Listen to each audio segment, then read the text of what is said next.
And I'm also gonna, all right.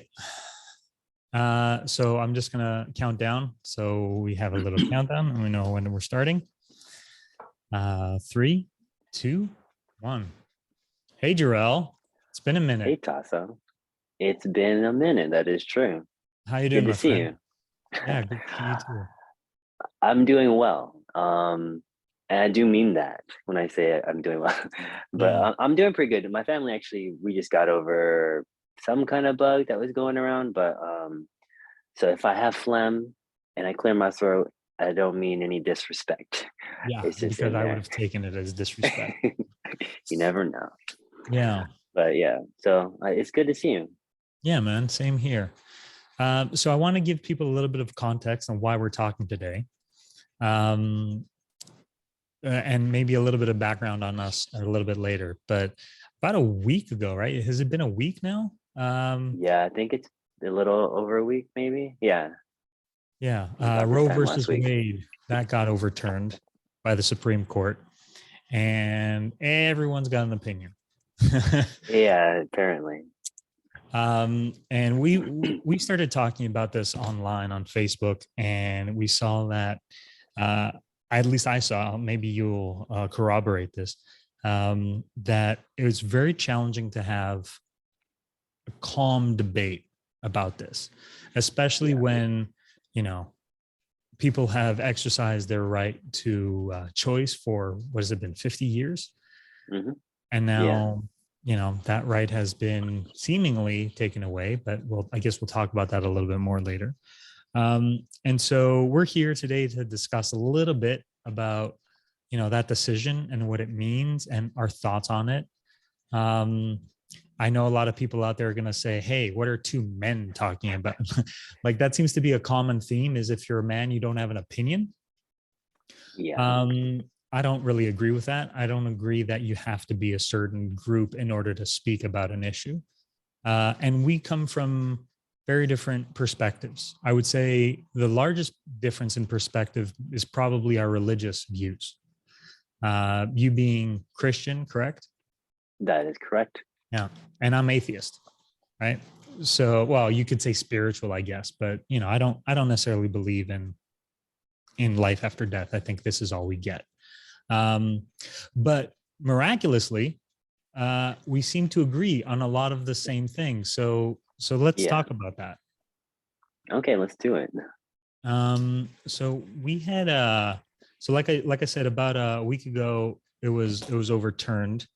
Um, and what what I'm noticing a lot of people saying around this topic is that now abortion is illegal, right? There seems to be Yeah.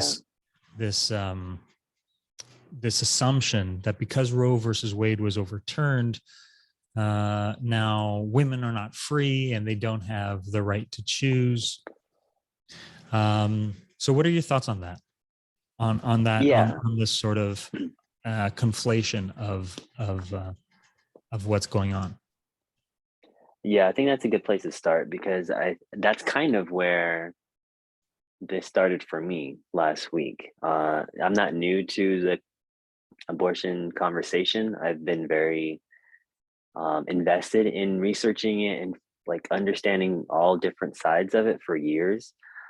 So now when I mean we initially heard the leak of the the court and then it was confirmed last week. So that was kind of the first thing that made me want to like open up discussion and start talking with people on social media was because what I was understanding and like hearing from the actual Supreme Court in their opinion and the dissents and all these different things, like what they actually decided.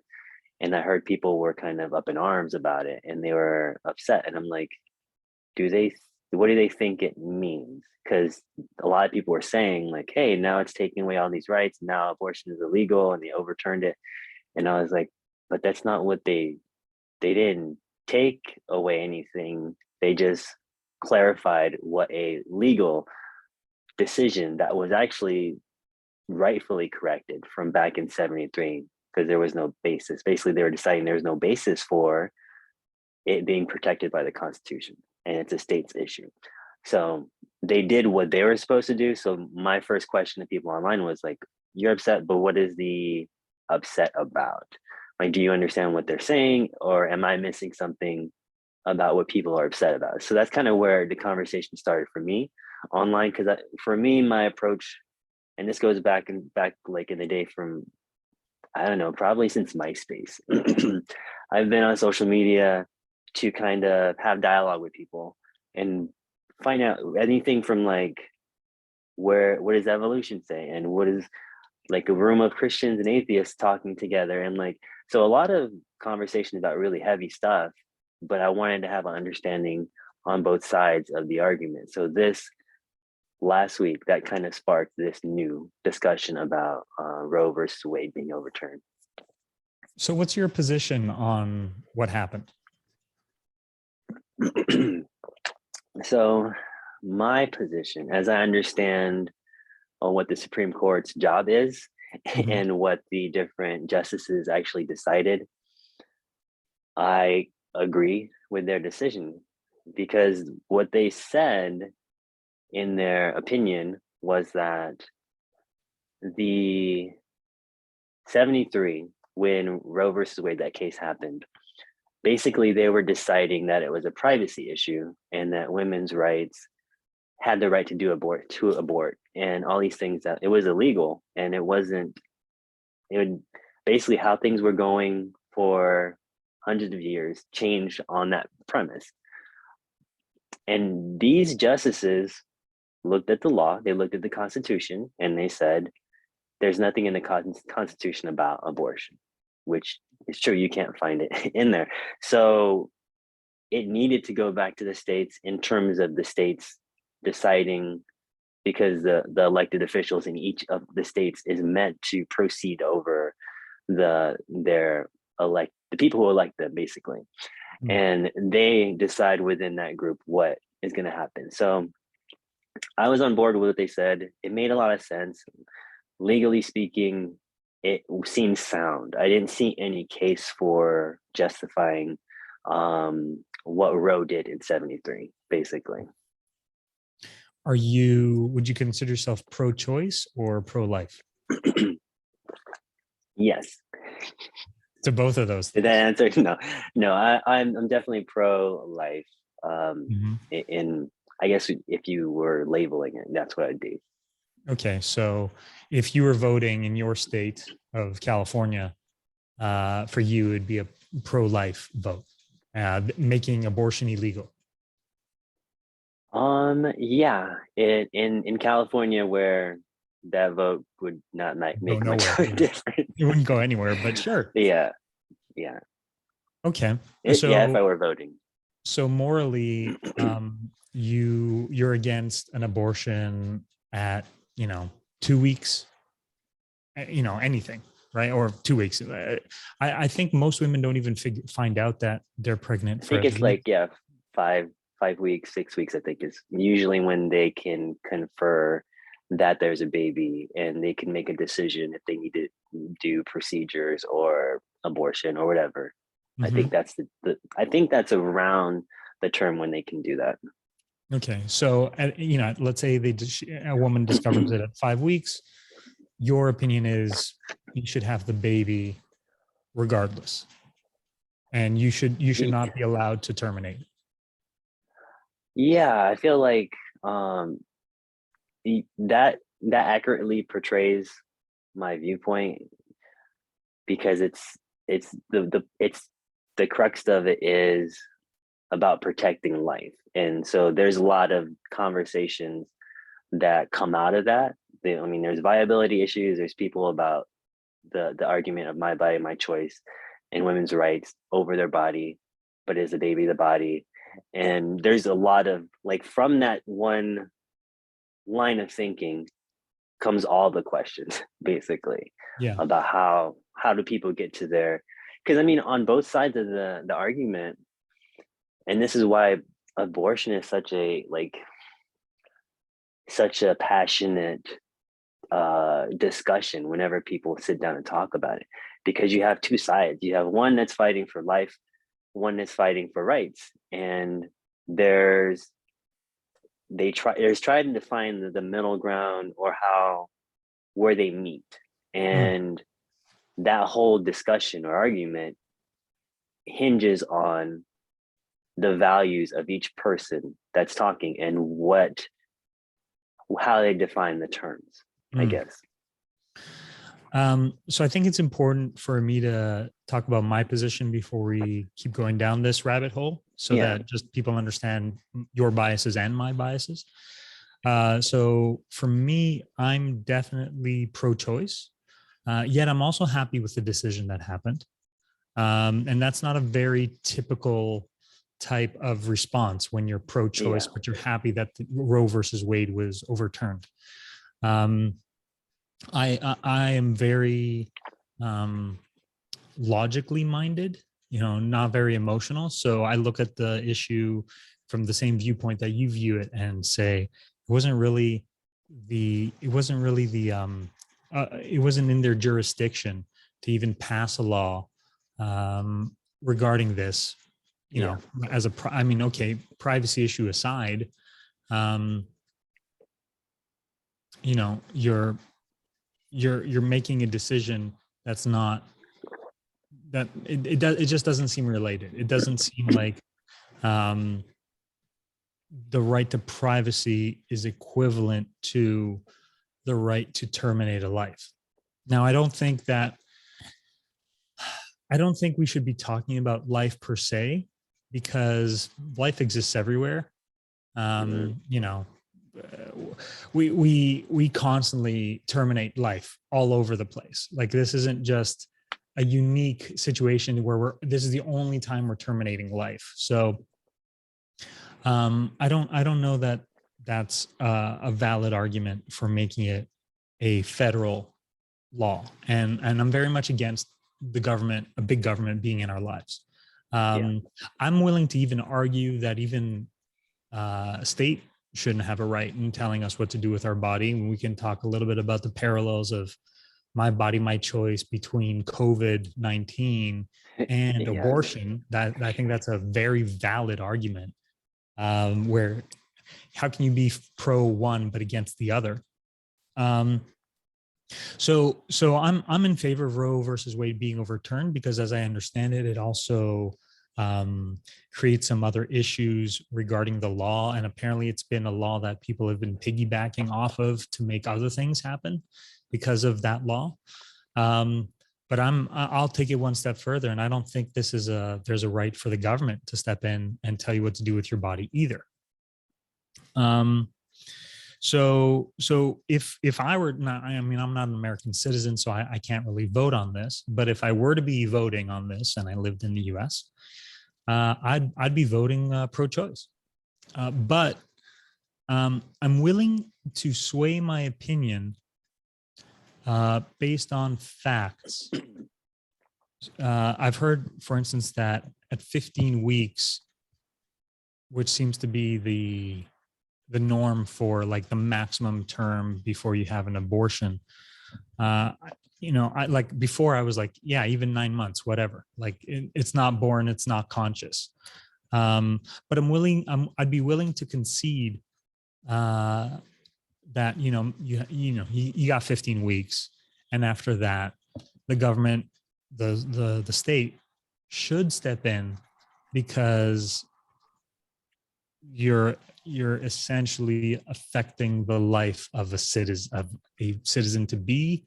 I don't know, like, I guess I'm not swayed by the logic of it's a life. I'm more swayed by the logic of that life is conscious. um Hmm. so if I have a beating heart, does that mean that I'm experiencing life? Am I actually able to experience the pain? Have you seen any data that suggests that that's true? Yeah. So I've done a lot of research on this recently, Mhm. but there's a lot of numbers in my head about first trimester, 15 weeks, this, like, and I don't recall like the actual times for when like feeling comes in. I know there are different milestones that I've experienced personally, like with my wife. I have 2 kids now, and I share this story because it's come up a couple times in discussions recently, last week, where people were making claims about it's just a clump of cells and it's not really a human. And I shared the story about the first time I saw my daughter um, on ultrasound, and it was still in the first trimester. And I walked in. I couldn't be there for the early part. They didn't allow the dads to be in there. And then once they like did all their, I guess, the pre-diagnostics, I think just to make sure everything was healthy and okay with the baby, Mhm. then they let me come in. And my daughter wasn't really doing anything. Like she was just sitting there, um, on like sitting there, and you could see her profile, and then the technician was scanning her. And then once I started talking, um, she started dancing in the womb. Like she was moving so much. Like the technician was like, no, this is a lot of movement for her. But it happened when she heard my voice. And I was like, that's really cool. And like that's an obvious response to hearing a familiar voice, kind of a thing. That doesn't deal with pain, but that deals with like having some kind of cognitive response to something. And that was happening early because a lot of people that I were talking to online, they were saying there aren't certain developments until the second trimester, and it's not really a baby yet, and all these different things.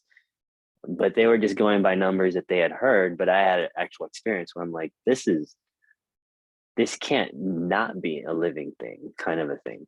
So Mhm. for me, whenever I talk about abortion and everything, the conversation kind of always goes back to at what point. I think that's the question. Like Yeah. if anyone's going to sit down and have a discussion about this from 0 to 9 months, and sometimes actual like partial birth abortion, some people are fine with that. In New York, they've been doing that.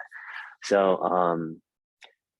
that's the question. And for me, like I'm like you, like everything that I try to base my opinion on is based in logic and what can I like empirically find out? What can I know about this subject where I'm not really dealing in my emotions, but I'm dealing in something that I can support with data, research. And this is not for me, this is not a religious thing. Like nothing about whenever I talk about abortion and if it's legal or should be illegal, nothing ever has to do with Christian faith. It's always about the science and always about the biology. So, is that a life?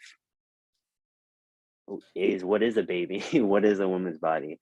Are Mhm. they different things? And from those kind of questions, we can find answers like what do biologists kind of what's the consensus about this? What does the medical industry say about this procedure? So it's about finding out as much as I can so I can be well educated in forming my opinion. Yeah. And something I did want to ask you, since you're not in America, I did wonder what is the law in Greece and how do they kind of handle Oh man, I'm like the worst person to ask about laws because I don't that? follow any of them. Uh, Is it legal there or how do they do it? I don't even know. I imagine it's legal in Greece. I've I yeah, like I said, I'm the like the worst person to ask this question because I don't really care what the government says. I'm gonna just do Mm, whatever the fuck I want anyways. Like I'm very much a um I don't give the government the authority over my body or the body mhm. of others. It was that's why I was very against mandates with COVID-19 vaccinations Yeah. because my right, my body, my choice. I've done drugs. I've done lots of drugs. Very happy about that decision. I think it expanded my mind. Great. I'm very grateful that I started my journey with drugs after I was 25. I give my brain some time to develop. So that's really good. Even weed. Like I hadn't smoked weed like almost at all until I was 25. And I hear that that can play a big role. So, um, when it comes to the law, I just, my opinion is do whatever the fuck you want. Don't let the go. I mean, as long as you're not hurting somebody, right? And so this is where this Yeah. conversation it starts to get a little bit more nuanced. Is Hmm. are you hurting somebody? Are you hurting the child? Is it actually experiencing pain more than, let's say, a plant experiences pain when you rip it out of the soil, right? Like, if I'm going to make uh, I'm not really answering your question, but I'm kind of just going off on a tangent here. Um, but if I look at a plant, and we can scientifically prove that plants feel pain, right? Because Hmm. if you apply stimulus, you talk to the plant, it affects it. Now, I've heard the argument that, well, when you're talking to a plant, you're breathing out the carbon Carbon dioxide. dioxide. Yeah. And then it's responding to the carbon dioxide. It's not responding to your voice. But they've also found that when you cut it, it actually has a response too. So, assuming that even a plant can feel pain and it has a response to stimulus that is dangerous to its life, then obviously a baby can feel pain too, right? But at what point do we draw the line and say that's too much pain? You're preventing, you're stopping consciousness, when you could say that even a plant has consciousness and it's sentient. So in that regard, I kind of look at life as kind of like this miracle that happens so abundantly all the time that it's almost not even relevant to the conversation. You know what I mean? Like, is it murder when you kill a plant, when you chop its leaves off? Is it, or are you doing what you need to do for you to survive, or for you, like, you know you're an animal, you go kill an animal to eat. I used to be vegan for 3 years and it almost killed me, because I got Guillain-Barré, which is a autoimmune disorder that nobody really knows how it happens. And then my doctor said, eat meat in order to get better. And I started eating Yeah. meat, and I started feeling, granted, I wasn't vegan for moral issues. I was vegan because I thought it was healthier. Yeah. For me, it wasn't. For me, it almost killed me. Um, so for me, going back to meat wasn't a moral decision of, oh, should I or shouldn't I? It's, I got to survive, and nothing in this world survives without killing something else. So with that understanding of what's going on in just the universe, there's one organism always eating another. What's so different about killing a baby to survive, right? Because I was single for 13 years, and if I had gotten a girl pregnant, my survival uh, would have been diminished a lot if I had to pay for child support for a child I didn't want to have. Hmm. Right. So I even want to talk about a step further later on in the conversation, if we get to it, about why is it that only women get to choose? Yeah. Because, right, that's a whole other conversation about, well, hold on a second.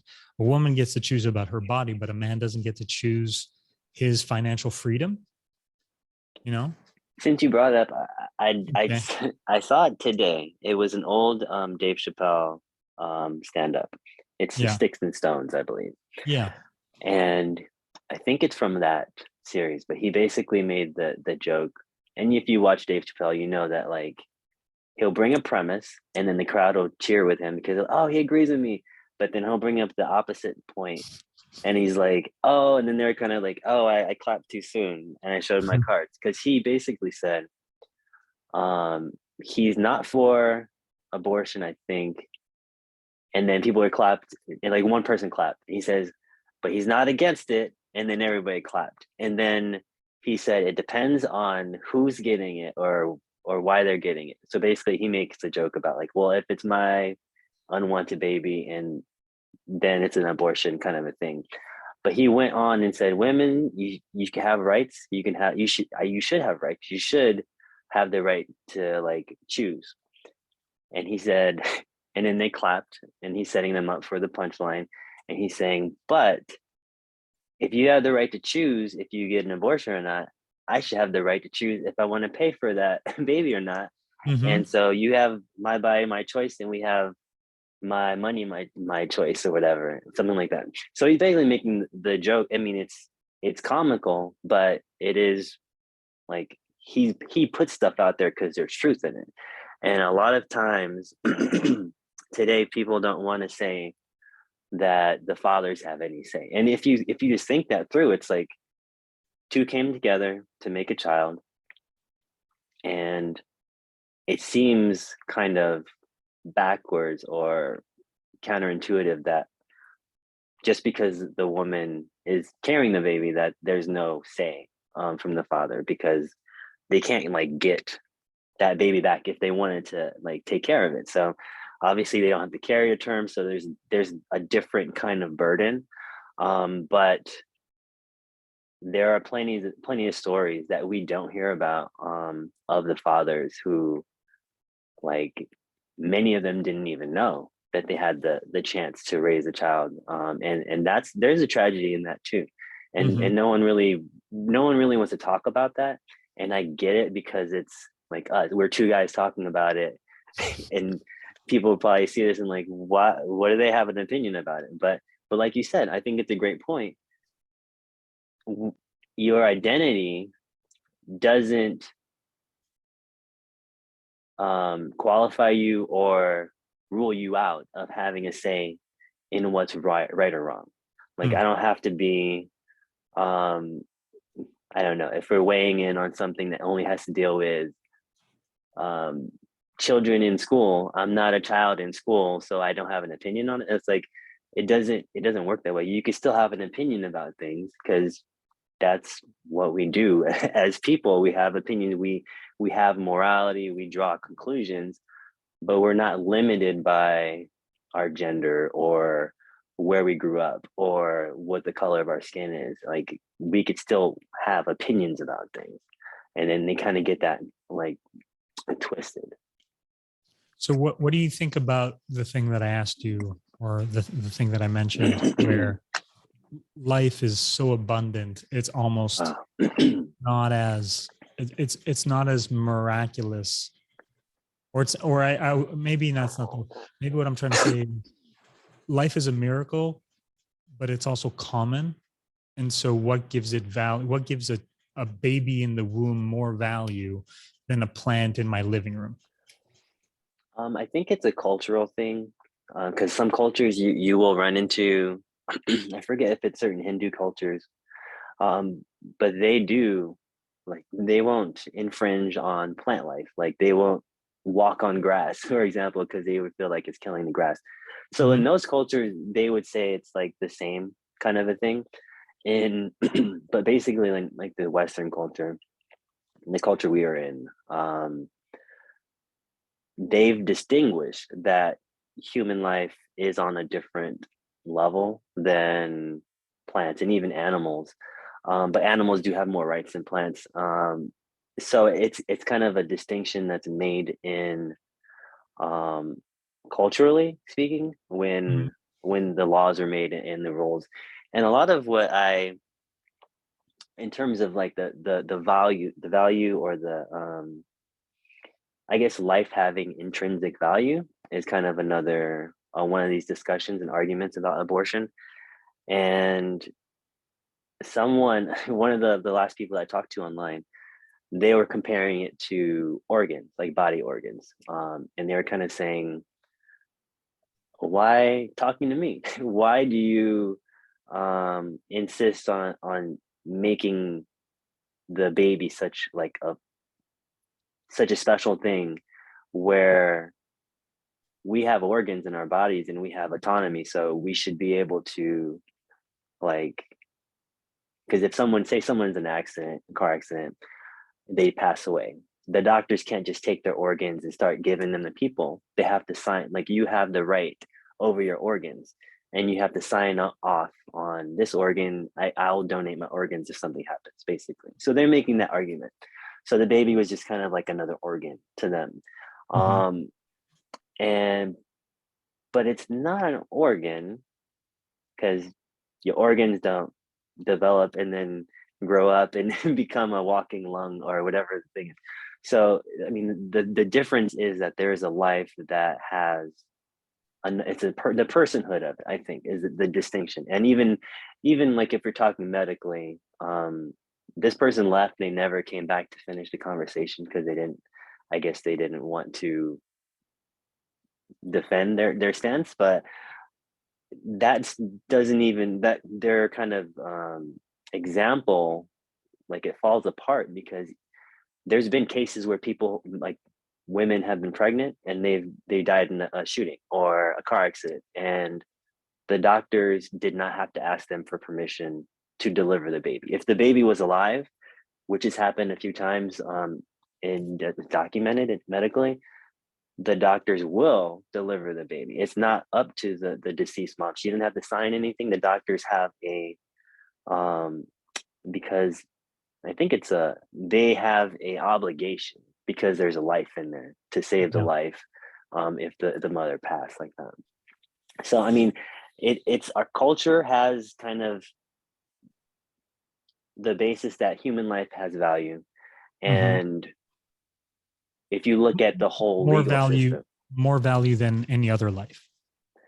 yeah, some argue on par with other animals. Um, but yeah, I'd say the majority of people would agree that if there's a burning building, that they would save the baby before they brought out, if it's not theirs, because some pet owners would just get their their dog or their cat, but just a random person on the street would probably save the baby crying in the fire than like a pet hamster or something like that.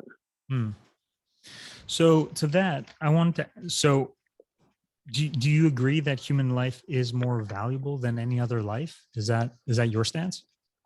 Yeah, I would say that from what we know about life, human life is has more value or is the most special or unique. Okay. And then what happens if someone else's life threatens your life? Should Mm, you have the ability to protect yourself? Now, like somebody breaks into your home yeah, and is threatening your family's safety. Should you have the right to protect your family by terminating that person's life? yeah. I think that's something that our government, our constitution, our legal system gets right. Like there's a distinction between killing and murder, Mhm. and generally killing constitutes something that's to preserve your life. You're not taking innocent life. That's how they kind of distinguish the definition. So someone who's like breaking and entering, they're challenging your life, they're threatening you, you're totally legally capable and free to end their life if it is in save and preservation of your own or your family or something like that. Mm. So when you then see it that the baby is threatening the mom's life or the father's life, if it's not the right time for them, or if the baby has some health issues, like, so I guess the argument would be, one person chose to enter your home versus the baby didn't choose to be born. It just Mm, it is a result of your actions, therefore you're responsible for it. uh, yeah. but both are affecting your can affect your life in a very negative way. So Hmm.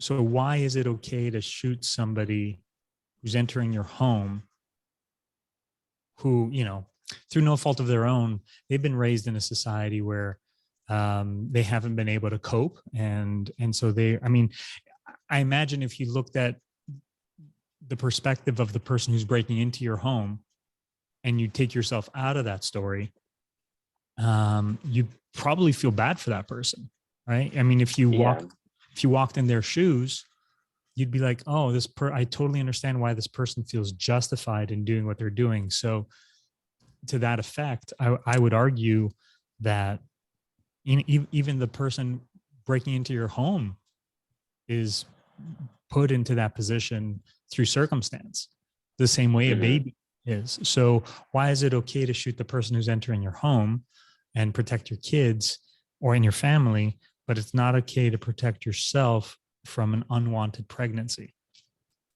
Yeah, I heard this argument, and I think the distinction kind of comes from understanding of how we interpret things like murder versus killing, and the like definitionally terms are like self-defense and the thing, but like self-defense of like someone breaking in, or in that case that you're bringing up, the distinction really is in the innocent part, because even if like I have compassion for everybody, like even criminals, people who do like, though there's not justification for all kinds of crimes, um I do feel bad for people who uh feel that that is the only recourse they have, because not everybody who's committing crimes is sadistic and they're just trying to like hurt people.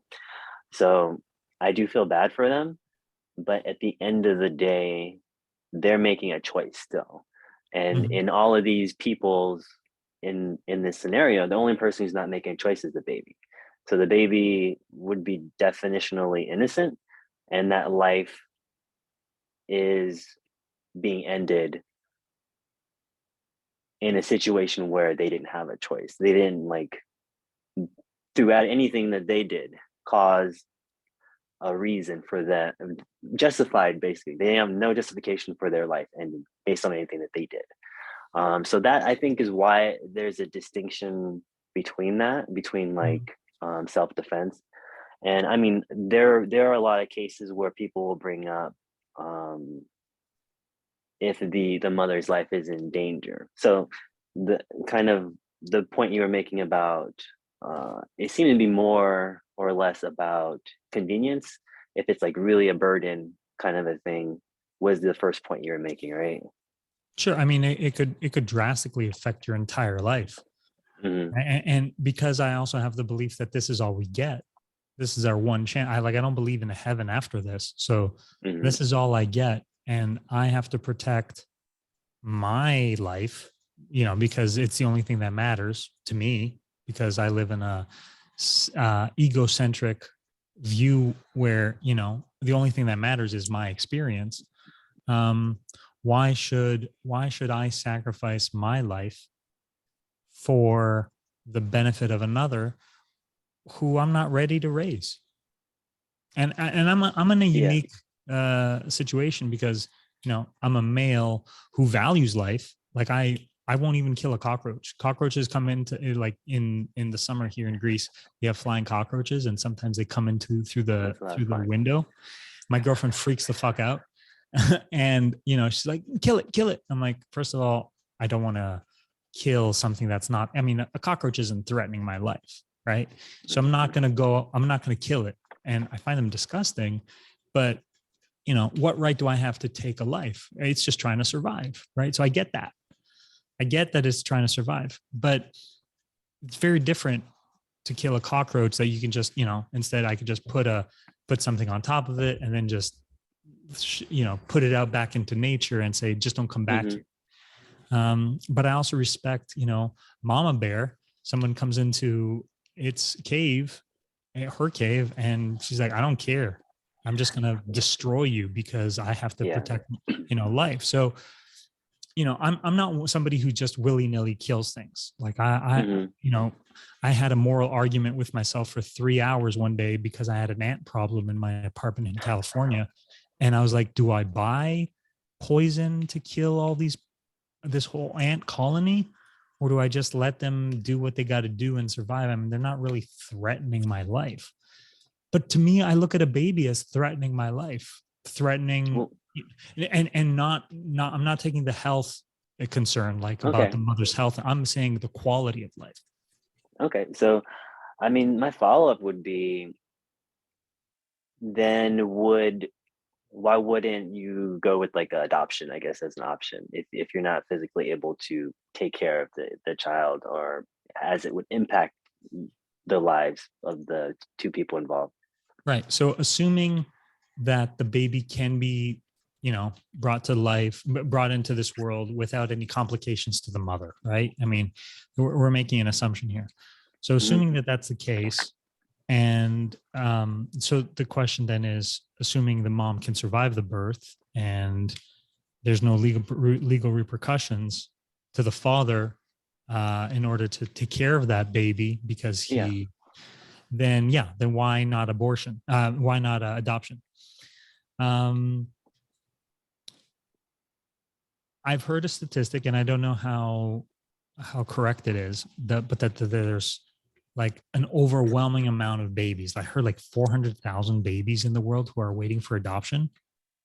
I'm not sure if that number is true or not. So I guess first, before I would answer that, I could answer that question. I would say, well, how many babies currently exist that are not adopted? And on whose back does that fall? Does that fall on the backs of taxpayers? Are we all paying for the babies who can't find a home? Are we paying for their life? And so that's where it starts to again infringe upon my life.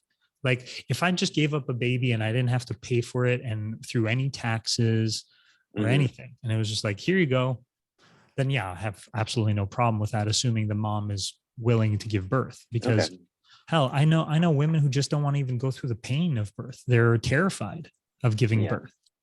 You know, and I can, I can empathize with that. The whole fucking being living inside of you for 9 months, it puts you in a vulnerable position, definitely. And then after that, it puts you again in a vulnerable position to experience pain. So assuming a woman is okay with all of that stuff, then, who's paying for it? Who, and is the child better off? I mean, I guess if you asked a child, would you have rather not been born at all? If they're an adoption agency, I'm sure they would say, no, I'm happy that I'm experiencing at least something. But, again, it's that whole my body, my choice. It comes back to that. It's until that baby is out of the womb, it's not independent, it's dependent. And I would even argue it's dependent even after. I mean, a baby doesn't come out and is able to walk and take care of itself. A baby is, it's this huge lump of meat that just exists, and it's a meat sack. And I don't even remember what it was like to be born. I don't have any recollection of anything before 2 years old. So, and one final thing before I sort of pass the mic to you, there are other animals who eat their young. Oh, there's too many babies. I can't take care of all these babies. I got to kill one of them because I'm not going to be able to take care of. So why is it okay for mama bear to eat its young, but it's not okay for humans to terminate that life?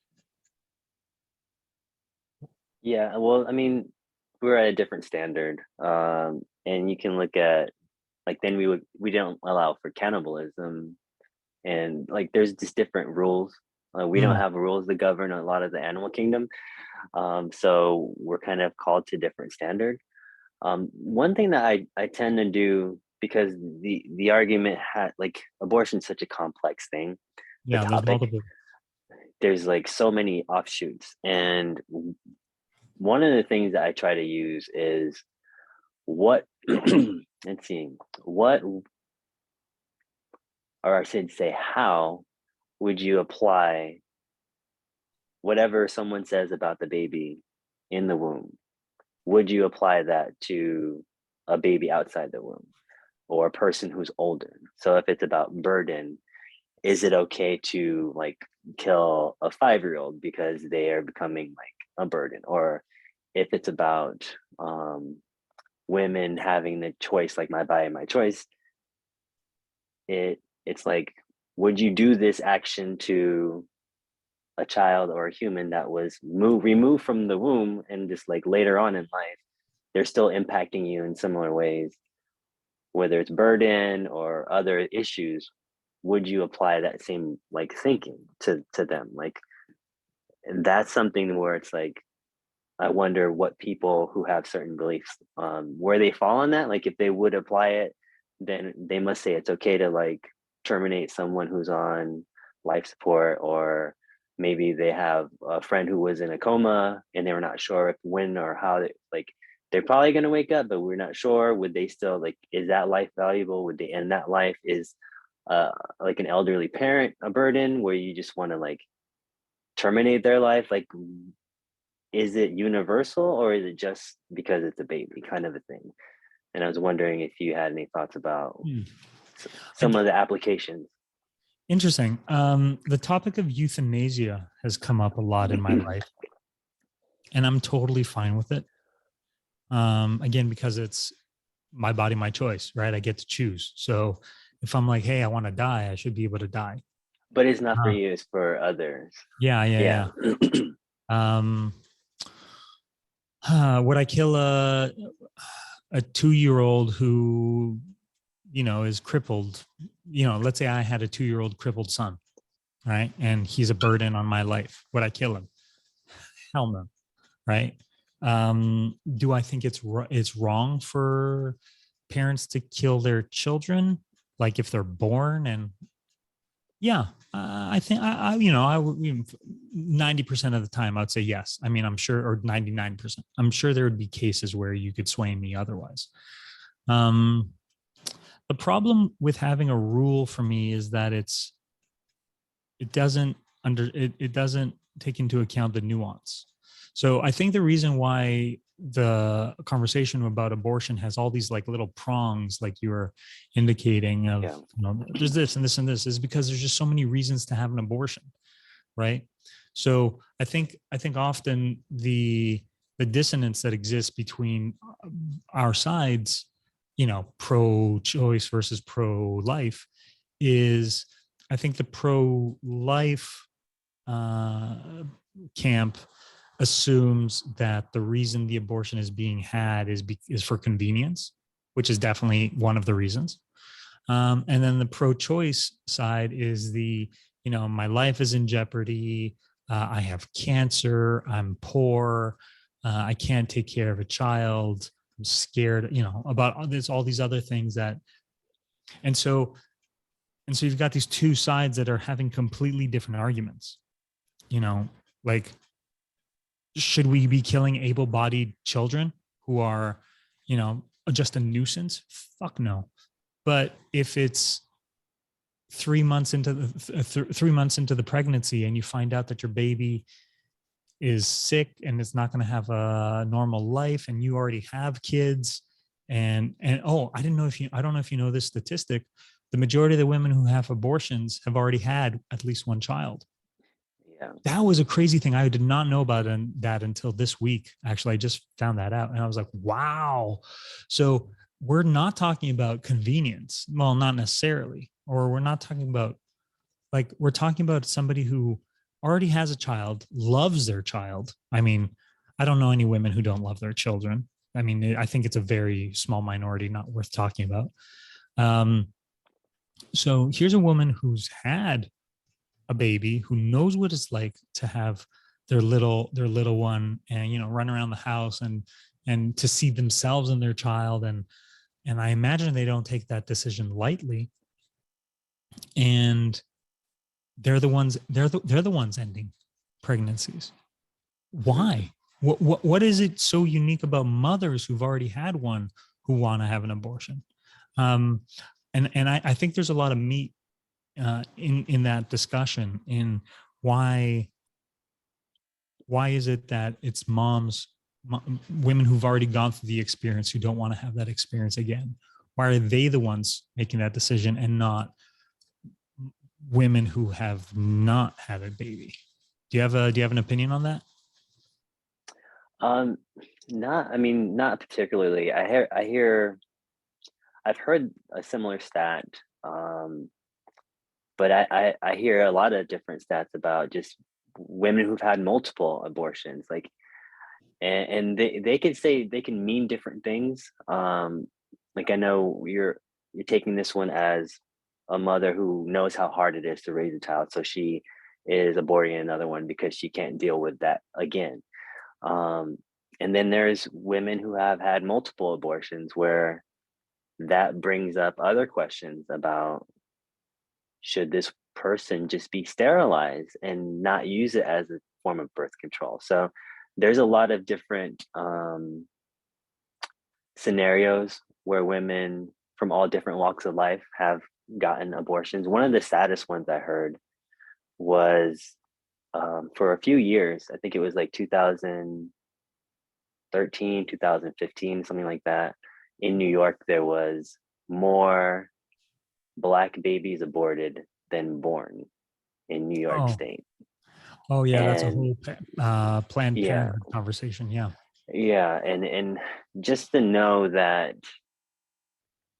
that volume of abortions over births is like that's staggering. And I mean, a lot of different numbers say different things, but yeah, specifically about the first point, um, it's interesting, but it doesn't. It just is something that brings up a little bit about maybe what people's mindset is. Because I think with your point, a lot of times these conversations, people don't consider the spectrum of people on the other side. And I don't believe that any, I don't believe that any category of abortion is all like only for convenience. It is just birth control, and there's no thought given to it. So I know that's not everybody. That does exist. That slice of people getting abortions, just signing up to kind of do it willy nilly. That I've heard of accounts where that happens, but I know that it's more nuanced than that, and it is a difficult decision for a lot of people. So I don't take that for granted. We you mentioned the Black babies thing, and I would say before you shared that video on your Facebook, I was very pro Planned Parenthood.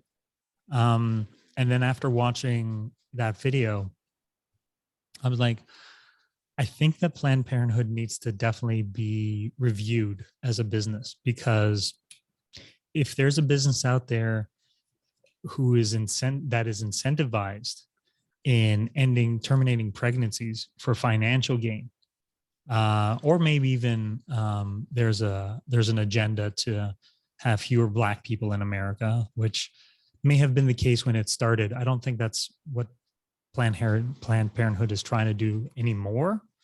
But you know, um, I think Planned Parenthood needs to be scrutinized a lot more than it is, for sure. And that's a tragedy. That's a tragedy if it's affecting Black people more than anyone else. At the same time, it makes a lot of sense, because I would assume that the reason you don't want to have a baby is because you can't afford it. Babies cost a lot of money. I'm sure you can tell me how much money you spend on your kids, and how expensive that is. Yeah, Yeah, it's not so cheap. it's Yeah, not cheap. And I would say statistically, the majority of people who are not doing well financially are probably, minorities in America, right? And if you think about who those minorities are, it's probably Black people and Mexicans. If I'm just going to blanket statement, right? Just completely unnuanced conversation here. So I would expect that that's the reason why more Black kids are terminated, or Black babies are terminated than any other, and not necessarily racially so much as just coincidentally. As in, if there were more white people who were poor and Black people were the affluent group, if we're just to marginalize everybody into groups, then I think those statistics would sway towards more white people getting abortions. So I don't think I don't think that it's targeting necessarily Black people. I think it's targeting poor people. And it just so happens that a lot of poor people happen to be Black people. I hope I'm not offending you. No, I mean, I think for me, yeah, it's not like not offended about that. It's just that could be a logical train of like reasoning. Mm-hmm. But when I look more and I dig into the origin of like how Planned Parenthood started, Margaret Sanger and eugenics and everything that they practice, and you know some about it. But if people don't, if people first time hearing about Margaret Sanger or first time you're hearing about eugenics and Planned Parenthood, definitely look it up. There were intentional things they were doing to get rid of unsavory groups of people. It was, I don't think it was just Black. I think in the beginning it might have been primarily, um, and then the hope would be that okay, Margaret Sanger's dead, her vision for this plan, like it's over, Planned Parenthood is about reproductive health, but the data doesn't really show that there was a change. It shows that the most Planned Parenthoods are closest to um, areas where minorities are, like mostly Black and brown people, and it's been consistent. But in growing up in America, and I've been to plenty of places, and there's a lot of flyover states where there's a ton of poor trailer park white individuals, and the population is still majority white. So for the numbers that to bear, like it's still skewed heavily in a way that's very uncomfortable to think about it being that way. Because I mean, and this is one of the issues with Planned Parenthood is if it is strictly economics, like abortion, that doesn't save these people from their situation. If a young single mother comes in and she's dealing with poverty, or even if she's with the father, them having an abortion doesn't like, it may alleviate potential future stress, but it doesn't save them from this situation. And Planned Parenthood, from everything that I keep hearing from people who used to work there, they're not doing anything to help these people. It could be a 13-year-old girl who had been raped by her father, or by a 20-something-year-old guy and statutory rape. Like they all they cared about in all these cases, all these interviews I'm hearing, is that they wanted to keep it quiet and get the abortion, not to go to case, not to go to trial, not to expose these people doing this, not to help them out with like financial aid or situation. And if it's really about the mothers, then that would be, you would think those would be things you want to help these young struggling women out with. And so I know that that's not every case, but it's way too many cases. And that's where it seems like, and I already have a personal axe to grind with a lot of the medical industry and doctors who, and pharmaceuticals and COVID vaccines and all these different things, um, that already we've gone through in 2020. And I think you talked a little bit about it in my choice in terms of like vaccines and all those other things. So I already see a lot of the similar symptoms in other industries, where they're just kind of like all about money, making money. Basically, it's a business, and they're selling you stuff to put in your body. They're selling you stuff to do to your body, and they don't care about you. And so that is another part of this abortion thing where, and mainly Planned Parenthood is, that's that part of the conversation, but it's just terrible to know that vulnerable people are getting taken advantage of, and a lot of these organizations aren't really called to be accountable, and that's a tragedy. That's a tragedy itself, really. Yeah. Yeah, I agree. There needs to be a lot more accountability on Planned Parenthood, especially Mm-hmm. when their whole business model is predicated on terminating abortions. I mean, Yeah, was it like the majority of the money that they make is just abortions, right? So yeah, there's this push to have an abortion that I think the if the state is going to take a role, then it should probably say that we're going to have a representative involved in this. Then you have the privacy issue.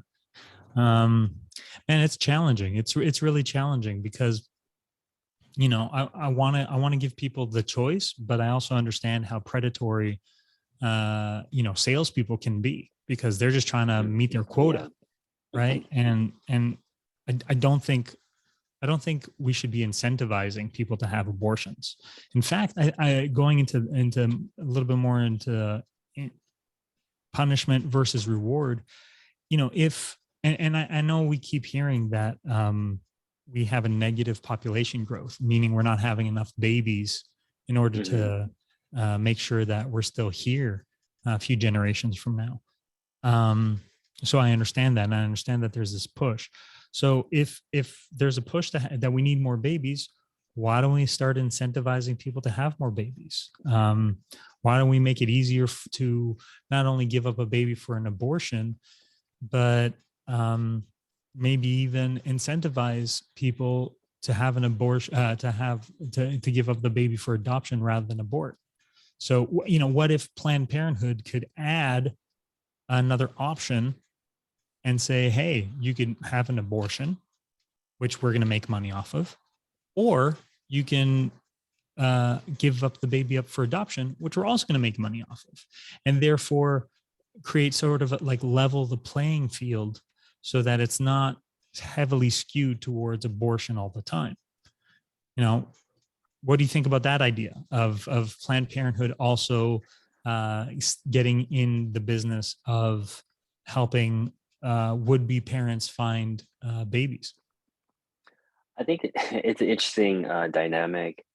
Um, I don't really trust Planned Parenthood to do anything, but I know that there are pregnancy centers or places that do offer care, like healthcare, reproductive care for women, and maybe they could try to do something like that. Um, because right now I feel like too much money is tied into abortions for Planned Parenthood, and whether they're unwilling to pivot or they're just not able to, um, it is interesting to see what's happening since Roe got overturned. Several states had trigger laws, so then immediately then they went into restrictions or bans on abortion. So Planned Parenthood has said, and they've tried to stand behind this, that we offer complete reproductive care for women. We don't just do abortions. Abortions are just a small percentage of what we do. But once abortion got like restricted in those states, Planned Parenthoods were closing down. And I'm like, if you guys offer other health care for women, why would you be closing down just because your state doesn't allow you to do abortion? You said you did a lot more than that. So it's very apparent that that's their main thing. Mm-hmm. And I don't know if they would be able to, especially with their track record. I if another kind of pregnancy advocate or like women's healthcare for reproductive health wanted to take care of that kind of adoption route, then yeah, that might be something really interesting to kind of explore. The only thing I think that could be a downside is with anything, people can abuse it, and then there might be like that might cause another issue of women who want to get paid just popping out babies all the time. But um, If I the think market has demand for it, why not? yeah, so I think with all the babies already in that need care, um, there might be children to take care of that way. But in terms of the idea to kind of incentivize, I hadn't heard that strategy before. It could be, I'm sure it would work for a lot of these pregnancies because if the mothers were needing money and they were given the option of, well, if you don't terminate this baby, then here's incentive. I think that would work in some of those cases. Yeah. Yeah. Oh, so you wouldn't be opposed to that, assuming that that women couldn't just willy-nilly overpopulate the earth with too many babies because they're incentivized. Like there needs to be some like push pull. That's what I'm Yeah. hearing. It sounds like that since it's such a new idea to me. Because I'm familiar with adoption, and in certain countries, it is like even in America, it's super like pricey if you wanted to like adopt. Because me and my wife, we plan to adopt, but we we need to wait a little bit. It's going to be something a little bit later because we have a 1.5 year old, but and an 8 year old. She just turned 8, so um it's something that we have looked into, and we will be doing. But in terms of the cost, there is different places, and depending on the age of a child you're looking for, it can be costly. But just I'm not too familiar with how introducing that incentive would affect the adoption world. But it doesn't sound like it's necessarily a bad idea. Hmm. So in a perfect world where you could get everything you wanted, what would you want? Like if you could get the outcome, would it be illegal for women to get an abortion, or would you still be okay with them getting an abortion under certain circumstances? And what would that be? Oh, so just like in terms of abortion, I thought like I would like a Model X Tesla, and like not just everything, just in terms of abortion. So I think in ideal situation, ideal world, that there would be no need for abortion, that the relationships that people came together, and this is the ideal perfect world, the Mhm. utopia where there isn't rape, where there isn't incest, where there people to get a couple get together because they want to have a child, and take it to term and to raise it as their own. That would be ideal. Since that's not happening anytime soon, yeah, I feel like I can't, it's not like a personal preference. It's just that I can't get to a place where I've never heard the argument yet of a justifiable reason for someone to abort and to end the life of a baby in the womb. So I haven't heard the compelling argument to get there yet. Oh, So I'd have to still stay where it's not on the table for people to be able to abort and a child's life. what about situation where mom's life is threatened by the pregnancy? Isn't that seems like the most reasonable reason? Um, I know that argument. The issue with it is what I keep hearing is people using the argument where it's not a pregnancy, like uptoptic. It's like a on the fallopian tube. That's not called an abortion. Like some people categorize it as that, but if there's a an embryo implanted, or it gestates outside of the womb, the doctors will, and they will take that, but they don't call it abortion. They just, it's not a viable growing life. There's no way for that child to survive, and it's a danger to the mother. Um, and in terms of just the natural childbirth being a danger to the mom, it is a difficult situation.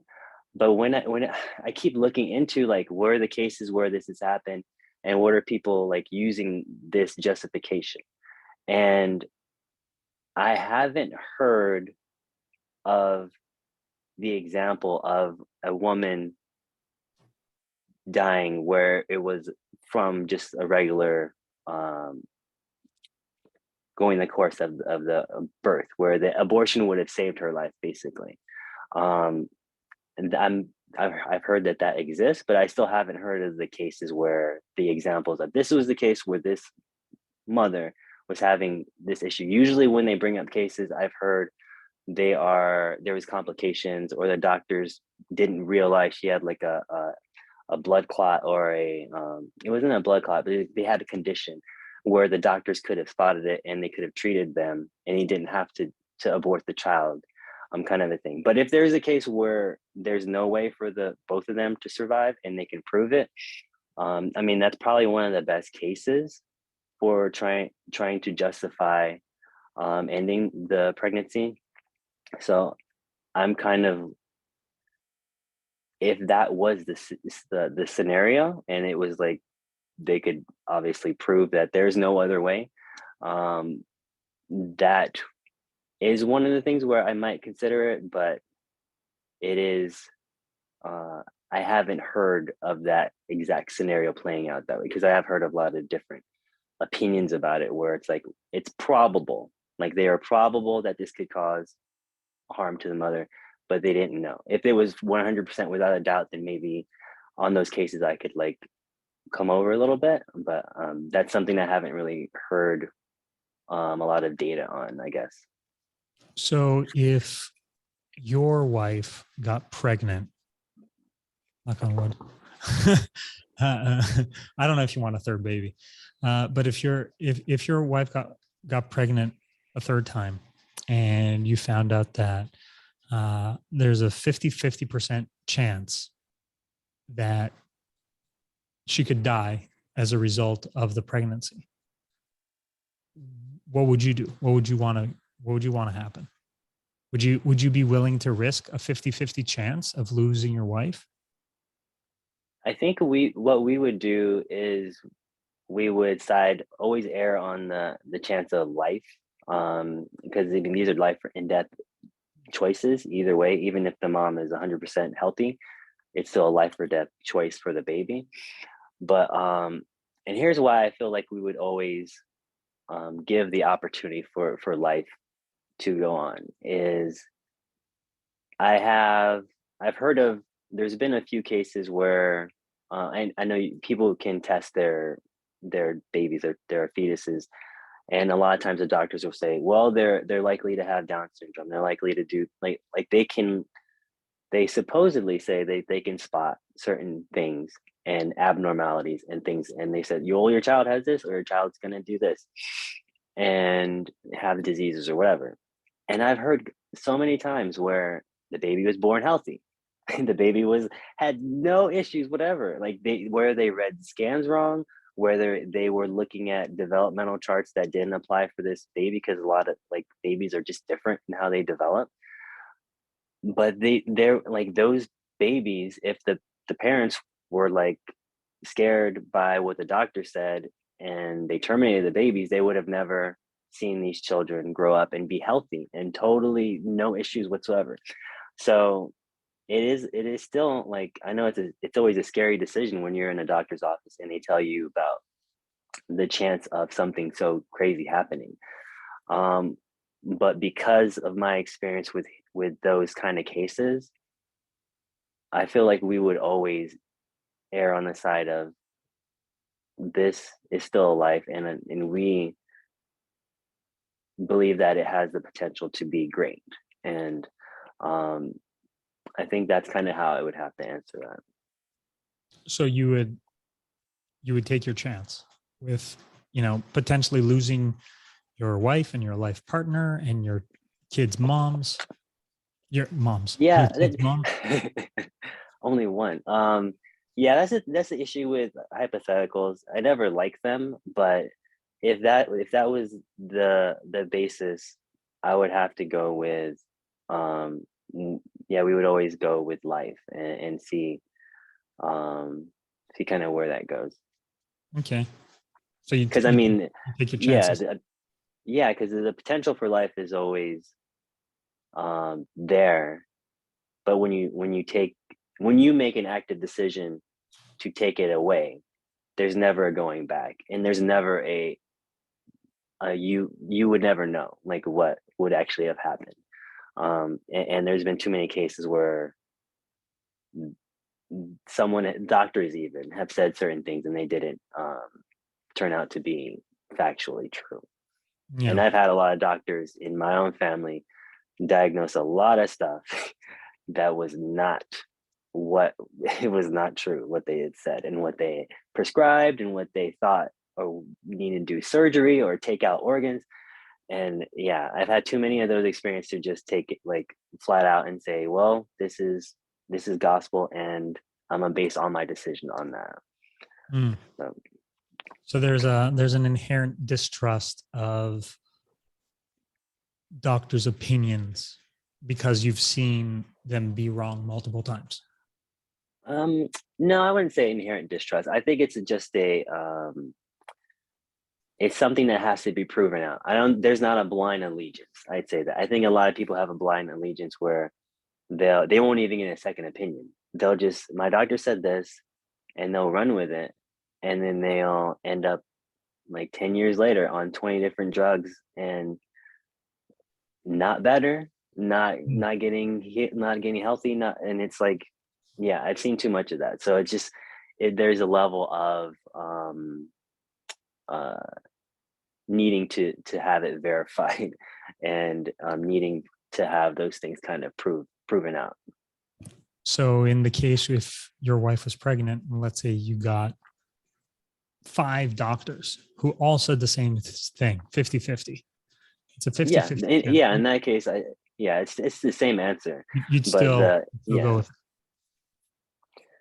yeah, in that hypothetical scenario, it. Mm-hmm. yeah. Interesting. I had a friend recently say that he's okay with women taking a pill, but he's not okay with doctors performing the abortion, because then you're hiring a contract killer. But if it's Hmm. your own choice, do you have any? Is an interesting argument. I hadn't heard that one Yeah, it before. is. I understand it. I don't agree with it. I mean, to me, abortion is abortion. Um, it's still ending of a life. I get why someone could say that. If you know, if you know what the abortion process is like, um, Yeah. yeah, I can understand not wanting to have that kind of barbaric thing happen. Even if you are ending, you're okay with ending the life of a baby in the womb at whatever stage. I can understand people having like feeling like, hey, I can, it's okay, it's humane, um, to just take a pill instead of having like the arms cut off and like the brain sucked out, kind of a thing. Mm-hmm. So, but I mean, for me, it's not different because it still ends the same way. But I see how people could maybe make that distinction. Hmm. Okay. So in a perfect world, in a world where Jarrell gets what he wants, uh, women, other than extreme cases where their life is threatened, with 100% probability, women should not be able to terminate life. Well, I don't think anyone has the right to terminate life. And it goes back Human to life. how, yeah, human life when, um, yeah, I mean, it's for me, it's always going to be based on how do we value life across the board. And for me, there's no distinction between, um, a, I don't know, a 2 month old or a 2 week old baby in the womb than you and I. Then like some people make it like the clump of cells argument and different things, but like that's what we are. Like there's no difference in how what we formed into, um, like empirically from what a baby is. So everything is based on that kind of the value of life and is that a real human life? And every kind of choice about abortion, the abortion topic, it comes out of that. Because I mean, yeah, I don't want anyone to be forced to do anything. I mean, people make their own decisions to get pregnant or to not. And I think that's where the choice comes in. So it's not about the government mandating that um, people do anything with their bodies because it is. I mean, we haven't really talked about the my body, my choice, like Hmm. how definitionally, like the baby is not technically the mother's body; it's a separate kind of thing. But and I don't know where you stand on that, but yeah, one of the big parts to me is the baby part of the woman's body, yes or no, and when does when is the line of life valuable? And those are the questions that like predicate kind of everything for me on the topic of abortion. Hmm. So we talked about your ideal. What would be the thing that you'd be willing to compromise with? Like, okay, we're not able to give you exactly what you want. Where would you compromise with pro-choice? Um, Is there even room for compromise? because I'm trying to think. There are because what happened with abortion is it's making allotments for things that aren't allotted for in other parts of life. So it's making like special concessions for pregnancy when these aren't afforded in other aspects of, like, there's no part in life that we talked about. Like if there's a baby that you have a child that's born, there are things that um, abortion wants to make legal to do to them that you wouldn't do to a baby or to a toddler or to another person, kind of a thing. So I think for that reason, it's kind of like it's not what I want, because it's not because we're getting to a place where my whole point of like my stance on anything, but especially with abortion, is not coming out of personal preference. It's coming out of looking at, this is the data, this is what is going on in the body, this is what legally the law has defined as protecting life, because there's so many laws where people, like, homicide is illegal, and um, if you kill a mother who's pregnant, then you get charged with double murder. Like, these are things that like exist and have always existed, but now there's like a new wave of, well, let's bring it back and like not make that a life, or not make like it being double manslaughter if even if like a man beats a woman and then she miscarries, they get charged with manslaughter. It's like, so there shouldn't be like a separate category for pregnancy and abortion, not one that I've seen any justification for, like any reason for it, I guess would be my point. So there's no room for compromise then for you, because I don't think there's room for it because there's no basis for legally for them to legally and biologically to make the cases that people are making around it. Yeah, I mean, I feel like I'm fairly level-headed and I'm compassionate with people, and it's I care about everybody's situation. So I know that there's difficulties in life, and I'm not saying that anybody's like a bad person for whatever they do. So for me, it's a lot of it is really just rooted in what is life, and how is it valuable. And if we see in other areas that life is protected, then life should be protected like consistently. And when there's inconsistencies, then I am wondering why people are making loopholes in things, basically just to do something else that they want to do. And I don't think our society or our legal system or the natural law of life and nature works like that way, kind of a thing. So I mean, if so it's not like I don't want to compromise with people. It's I feel like those views and understanding of value of life isn't something that I could compromise on, I guess. But I'm always open to hearing like if there's new information or if people make a compelling case. I think that's the only compromise, is if something's presented where there is, where I find that justifies. That's a great situation where that makes a good case for that, and I agree with that kind of a thing. Is probably what would happen, what would need to happen. hmm, yeah, yeah. I guess you're from your point of view, you see it that the moment there's it's called conception. Yeah, the moment there's conception, Yeah. it's immediately human life, regardless Well, of yeah, how. that's what I've been looking into. It's it's I found some really interesting articles.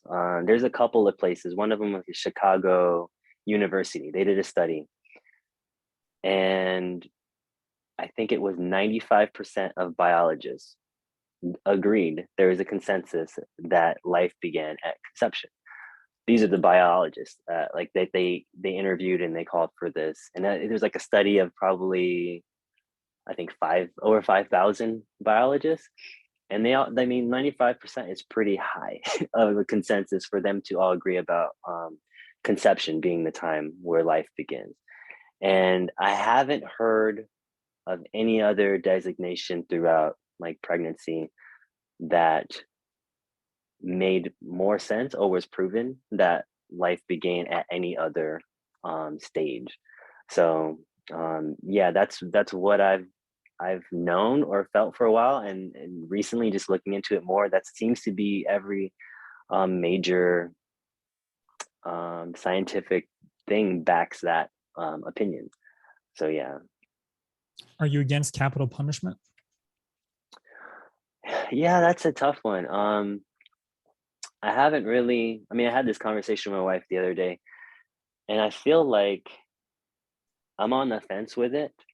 The reason why it's different, like just overall, the distinction between abortion, murder, and capital punishment killing is capital punishment is judgment for people who have done like terrible acts. So it's a punishment for people who are not the ending of an innocent baby's life. So that's a distinction. But there are people who are pro-life that will be pro-life across the board. For me, I am a little hesitant with capital punishment mainly because the justice system has a lot of holes in it, and there's been so many people that I've heard about who have been executed and they were wrongly convicted. So that is a problem. So I'm kind of on the fence. I see it. I know why it's done, and even like there's justifications for it, but I am kind of on the fence. I don't like it, even if the say is a serial killer who killed 30 people. I still don't like it. I know our prison system is jacked up. It's supposed to be for rehabilitating criminals, and it's barely that. It's very not that. If they About were doing punishment. that better, yeah, it's more about punishment and about like free labor. Yeah, But it's legal slavery. yeah, so that I think because of the corruption and the issue where it's like it's a money making bit, like prisons are businesses. There's more prisons at sometimes being built than schools. So for that reason, I'm very on the fence about capital punishment because it's just it's a busted. Lots of the system is busted, if I put it that way. Yeah, but You're not for it, right? um, I'm actually not for capital punishment. Well, personally, um, like you, I have very little faith in the justice system. Um, I mean, yeah, it's and I believe there's incentive to create legal slaves. So, Mm-hmm. but I don't know if that really makes my point or goes against it because, like, again, it's that whole who's supporting this system, right? If I'm being asked to take care of a baby because the mom didn't want it, is that not the same as me being asked to take care of an inmate, right? Because at the same with my taxes. So if I'm paying taxes, I'm not getting to choose which baby to support, which homicidal maniac to support. My money is just going out there and it's supporting all these people who have nothing to do with my life, and supposedly it's better for society that I do. So in one sense, I'm very against capital punishment because of the reasons you say it, and on the other side, I'm actually for it because it's one less mouth I need to feed with my tax dollar. You know, Very pragmatic.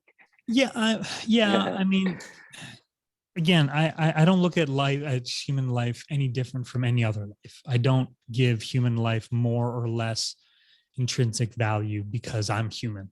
Um, I think the cockroach has an equal right to life as a cow, as equal right to life as a human.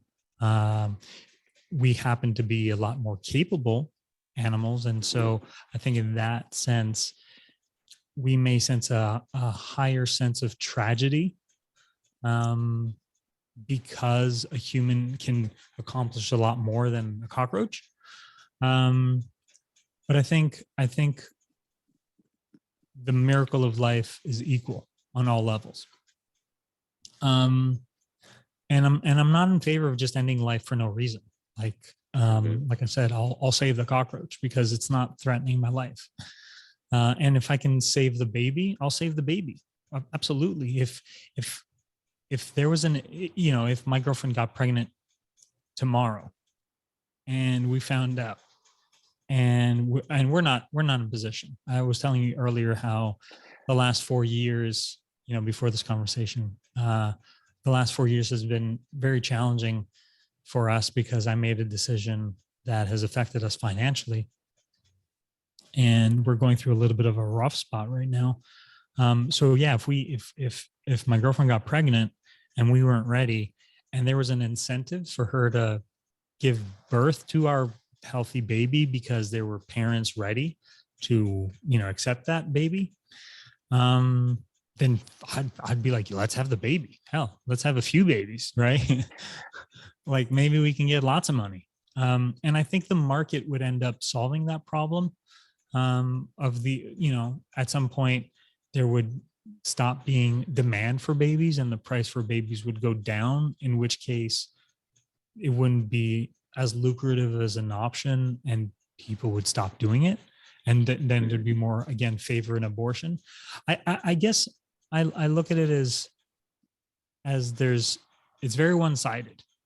It's very pro-abortion, but then it's not. Oh, sorry. It's either very pro-life or pro-choice. I don't want to say pro-abortion because I don't think that does service to the argument. And I respect both. I totally respect the life. I think I've talked about that enough for you to understand my position on it. Yeah. But it shouldn't interfere with my life because this is my only chance. I don't think that I'm gonna die, and I don't think I'm gonna get reincarnated. Even if I did, it wouldn't be me. So is it really me who's being reincarnated, or is it just my energy? So I think we're starting to get into a little bit into the weeds of what is a soul. Yeah. And that's a whole other conversation that, me as an atheist, I don't know. Like it's a mystery. I'm not about to put a label on it, but yeah, my position is just do no harm when you can, but if you got to protect your life, then do what you got to do. So if somebody walks into my door and it goes to rob me, fuck his life. Straight up, I'm gonna murder that motherfucker. I don't care because you're threatening me. But if you're out there doing your own thing and not hurting anybody, have at it, man. I'm a libertarian. I want to let people do whatever the hell they want to do. And to that effect, the way I feel about women's rights with abortion, it's until the baby's out and it's in you, it's affecting you. Once it's out of you and it's no longer affecting you, as in you could give it up for adoption, or you could do what the Spartans supposedly did, was just leave it on on Mount Olympus or whatever, and let it just, hey, if you survive, great. If not, that's what it was. I mean, even that to an extent is, I guess, more humane, maybe, because you're giving the baby a chance to survive in the wild. I don't know. I hear stories of, like, I think the modern day version of that is the babies in dumpsters that sometimes people hear crying and then they save them. but not all of them get saved. Yeah. And for me, it's like you didn't have to go that much further to go and take them to like the fire station. Because like if you go to the fire department and just drop your baby off, they no questions asked. So that's always sad where it's like you went through the whole step of having the baby, but then you put it Mm, in the trash and you didn't like why? Like there was a chance for that baby to um have a productive life. But yeah. I think I got a text, so I might have to help. My it's like Your almost 3 in the baby. morning here, so I might have to help. But I did wonder. I guess is there any last minute questions? No, I think it's clear that you and I don't necessarily agree. But I love that we had a civil conversation about it, which is rare these Yeah, days on something so it controversial. it is, and that's the sad thing. I think um, today our culture has been become very polarized, like more than I've seen it in my life, and I think I might have shared with you before online during 2020 it was crazy. Like people are not allowed were not allowed to have different opinions.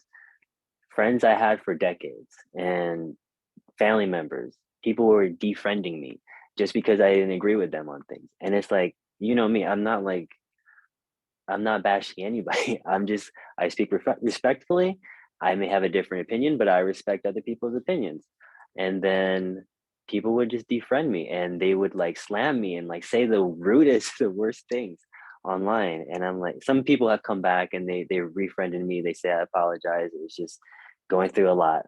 But a lot of them didn't. And I lost a lot of friends and people, or people I thought were friends. But I'm glad that there are people like you that you'll have a discussion and we don't have to yell at each other because we know that I don't have to believe what you believe and vice versa. We can have differing opinions and when we get together and talk, we put out what we believe to be true and as much facts as we can find and we can deal with that and say okay I agree on these things and these things I still don't agree but I still love you and I still think these are Mhm. great and meaningful conversations. Yeah, man. I'm excited we got a chance to do this too. Um, Hmm. I think we should do more of them.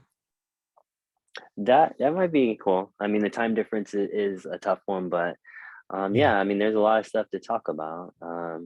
I think one last point that I was wondering is like what would you think in terms of because I know that you would do everything to preserve life if possible. Hmm. The only time where it was like if it's a danger or like something is impacting you negatively.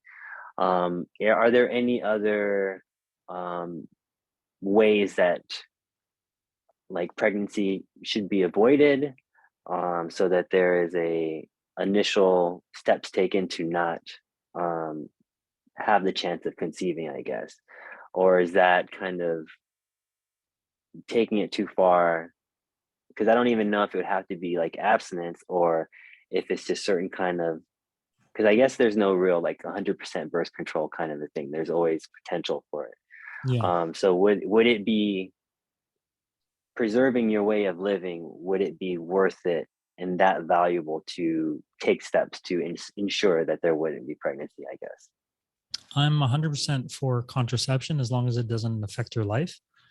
Um, so I I've been using the pull-out method. And I use the pull-out method because I'm allergic to condoms. Um, Mm. the material in them just gives me a horrible rash, and I end up getting flaccid in the middle. So of sex, so it's not enjoyable. And Mm. uh, what you call it? Abstinence is not an option. Like I come on, like what are we talking about here? It's And possible. I can speak from personal experience oh in man, my life. It is 100% a thing. It's just a matter of if people want to go that route. yeah. And then when it comes to the pill, I'm not a big fan of the pill. I have Yeah. learned a lot more how it wreaks havoc on women's bodies and their hormones to be on the pill. So I'm not a fan, especially if you have to live with a woman. Because Jesus, man, I mean, I think us men, we deal with the brunt of emotions, ups and downs throughout the Yeah. entire Mm-hmm. month cycle. And so just having the pill, I don't think helps with that. Um, I've looked into IUDs. I don't really, again, it's kind of one of those, it's your choice, do whatever the hell you want to do. Mm-hmm. Um, but me personally, we've been, you know, there's the pull-out method, and then there's also tracking her cycles, Yeah. to make sure where she's at in, in her cycle, so that Mm-hmm. we're careful. Even then, I don't I don't take my chances. Like, even if it's technically impossible for her to get pregnant based on where she is in her cycle, I still won't chance it by not pulling out. Um, I'm trying to be as polite as possible by dancing around. I could tell. Yeah. I'm dancing around a very uh, touchy subject, especially considering my girlfriend probably also wants her privacy. Yeah. Um, but no, I'm not against contraception. I just don't know. I mean, it's not foolproof. It's not Yeah. 100%. And so, what happens in the case where that happens? In Mm-hmm. our situation, I'd like to have both options. I'd like to have the option of abortion. I'd also have the option of selling my baby on the open market if that's what I want to do. Like, I mean, That sounds so bad when you put it though. I know it sounds horrible, but if you're going to be pro-life and you're not going to give me the choice, or my girlfriend the choice of aborting, then there has to be some type of fallback that isn't going to destroy our lives, right? And Mm-hmm. you said the whole dropping off the baby at the fire department. Yeah, I guess I didn't really take that into account. Then in the US, you have that option. We don't have that option here in Greece. Okay. um, but assuming we did have that option, then the next thing would be, okay, well, can my girlfriend's body handle that right now? My girlfriend has Mm-hmm. rheumatoid arthritis, and she has some major inflammation. She's been dealing with her own health issues since COVID, unrelated to COVID, but since COVID happened. Um, and in that case, I would want to be able to protect my girlfriend's life over the life of a child, even if the child is healthy. If I have to choose between my life partner and child, I'm going to choose my life partner. And I think I should have that choice. And likewise, I think other people should have the choice to make that decision to keep the baby, like you said, and give life a chance, and whatever will be will be. But that also comes from a place of believing that there's something after this life. And I think I Yeah. think And I I think think our, the worldview it definitely shapes this argument. Where my views on abortion don't really, it's not predicated on my faith. Um, I and I think a lot of Christians get that wrong, where they try to legislate their faith. And my views on abortion have nothing to do with mm, saying you have to believe the Bible, because we don't live in a theocracy. That's not how it works. So yeah, but you yeah, so can't I say think but you can't say your worldview or your religion doesn't affect your opinion on it affects abortion. my opinion about everything, Yeah. but my views on abortion um don't require any faith. It's Mm. just based on the moral argument of what is life, and is life valuable, and how and when is it valuable, because that's what for me that's where the main discussion is. um and and I think we made where we stand pretty clear. And I think if anybody watches this podcast, I always like to share alternative kind of options. So I know, because personally, when I've heard growing up that when the people say that you can't do this, or this isn't allowed, or that's not possible, and then I bear, like, my life bears out that there's not, that wasn't the case for me. I always try to have like a voice about it. So like I did mention abstinence as a thing, and most people, I think the majority of people don't really think or consider that as an option.